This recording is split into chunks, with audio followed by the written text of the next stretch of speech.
The Sanders Financial, where we talk money matters because money matters.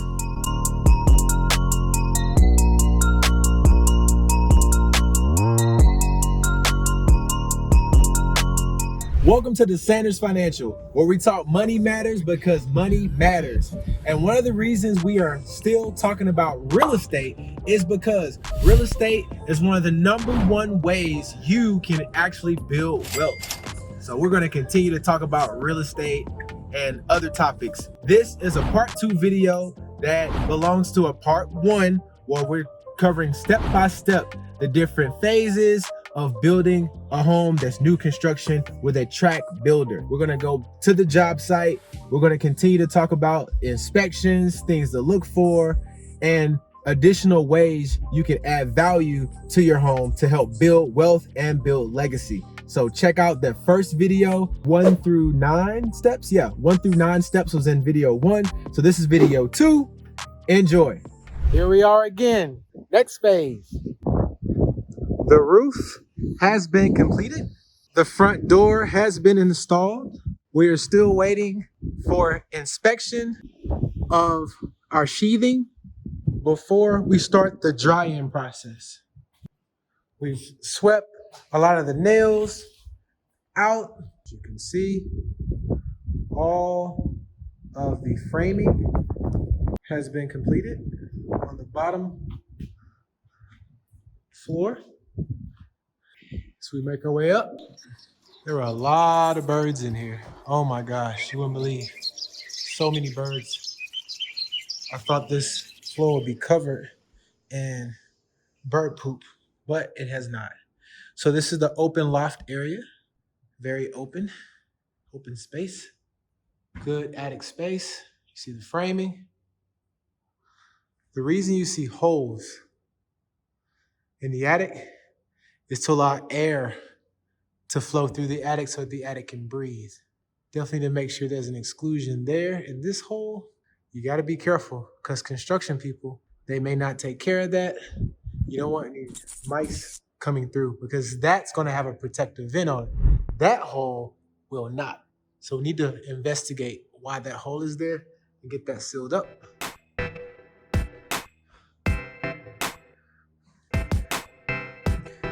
You see, this is framed up. The reason it's elevated, this is for your AC unit. This home is a 4,000 square foot home, so it's going to have 2 AC units that will be here, and that is why this is framed up. This is a bathroom. Notice the bathroom does not have any plumbing yet. That's because the next phase, we'll talk about plumbing and electrical. Notice this wall isn't flush with this wall. It comes out because plumbing will come through here. And this is another bathroom. Well, that will be a closet. Stay tuned for more. We have completed inspection with our sheathing, and we have now applied the moisture barrier for the dry-in. And there's the moisture barrier for the dry-in. We've also applied windows. Have our front door. Starting to seal this baby up. Oh man. Here's our insulation. The Pink Panther for the pink foam insulations inside. That's why it feels all squishy. This is so nice. I can't wait until my house is built. We're all in the house. All right, let's go.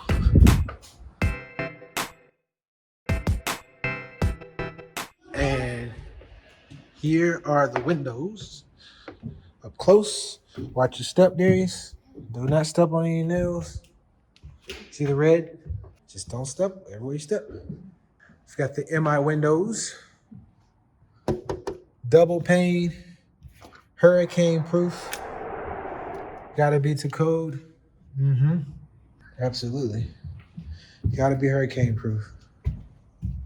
This is great. So here goes the windows. So all of the upstairs, well, we've got one window missing here. So we nearly have all of the upstairs windows installed. Again, watching my step. And we have windows here to be installed. Huh, interesting. And there's gonna be another window. This window will be right up there into the attic. Interesting. And here we are. That beautiful door. New phases. This is called the mechanical phase. With the mechanical phase, this is when the electrical begins, the AC begins, the ductwork for the AC. To be more specific, I know in a previous video, I referred to those wooden strips on the wall as fairing strips. Excuse my southern dialect, it's called furring strips. Not fairing, furring, but that's okay. So let's talk about this. Mechanical, this is an example. Have the electrical wires are coming in. Bam, this is your fuse box, the breaker box. Everybody that has those old school Federal Pacific, get rid of them. AC, ductworks coming in.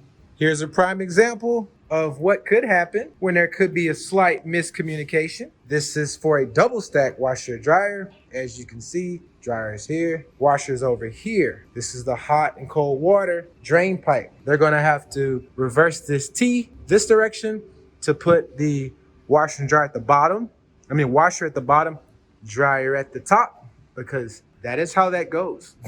You put the dryer on top because it weighs less. And the reason we're gonna double stack this is because it will add more counter space for folding clothes. Oh yeah, looking good. Electrical, mechanical. See these blue wires? Tic-tac-toe.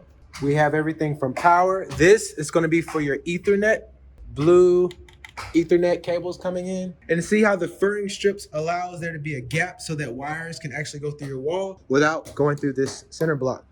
We have switches everywhere. Switches everywhere. These are your boxes for lights. You're gonna have, these will be high-end luxury picture frame lights. You have your can recessed lights, AC here.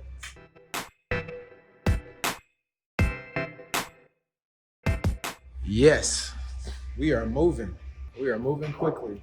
Breaking through the block, electrical power for your grill. There has to be a certain distance between each box to meet code restrictions. So there are code restrictions that require your outlets to have a certain amount of distance between. So those of you that feel, oh, my house is gonna be so custom, I'm gonna do everything I wanna do. Sure, it could be custom, but custom within reason. You still have to meet code restrictions. Electrical, sconces for the bathroom vanity, sconces for the bathroom vanity and an overhead light. Man, this is gonna be, even your water closet has an AC. This way you're not cold when you gotta take a poop. Isn't that disgusting? So unprofessional. How dare I mention poop in my video? The reason you have this is so that air can pass through from one room to the other, allowing your room to breathe so that one room isn't stuffy, more stuffy than the other. You have your piping coming from the outside. This is your exhaust fan for your cooktop. Some apartment complexes will have microwaves that recycle smoke into carbon filters. But this is much better to have that pipe coming up and out. Water lines for your refrigerator. This is what a refrigerator water line looks like. This is so you have water in your ice maker, your plug for your refrigerator. We are looking great. We are missing, okay, electrical box they're gonna put here. So there's an electrical outlet above the cabinet. And this is so there's an electrical box above the cabinet. They're waiting to get the actual cabinet height before they put a box like this, 120. Call those the 120 and the 240s. Same thing here. It's gonna be for Ethernet, pow, pow. They're on it. For your shower, that's what the shower looks like on the inside. Let's get a little closer look at that. These are the components of what it looks like in the shower. You have your cold lines and you have your hot lines. This is what comes up, spits out. This is all behind your tile. And then your drains, they go down. Notice the has drained out now when there used to be standing water there. What a good size home. Oh, we got some custom things happening here though. Ooh, these stairs are gonna be custom with LED lights going up. We're gonna narrow this doorway so we can have a sliding functional barn door. Picture lights coming in. Let's check upstairs. We've got the outlet for the Christmas tree. Fa la la la la la la la la. Remember, I told you, running ductworks. That's what happens. Oh, I love it when a plan comes together. That's what my father-in-law used to say all the time. Good deal. We're doing well. We're doing well. This project is looking awesome. Awesome sauce. Woo! And look at all these lines coming in. Because this is where all of the internet, ethernet, all of that jazz will be in this cabinet, in this closet here. Window is up. Remember the windows were out? They blacked out the window there. These are not to be open, just to allow natural light to come inside. Oh yeah. Ooh. Crushing it. We are looking great. Bathtubs are in. Anybody want to take a bath? This is to protect the tub from becoming damaged. They actually get on this board like a tight walk to make adjustments to a chandelier. Can you believe that? Can you imagine getting on this beam like you're in the circus to move electrical? Oh my goodness. That's quite a thing. That's quite a task. Don't want to be me. Can lights align here for the movie theater? They're going to be not recessed, but they're going to be LED low volt lights going around the movie theater as I do my spin. You know, I do my spin. Oh, it's going to be beautiful. Can't wait because I am a designer. Mwah. You see the roof. The dry-in is completed. So shingles will be added to the roof to give roof protection. And shingles are coming up. Next up will be the pre-drywall. Thanks again for watching The Sanders Financial, where we talk money matters because money matters.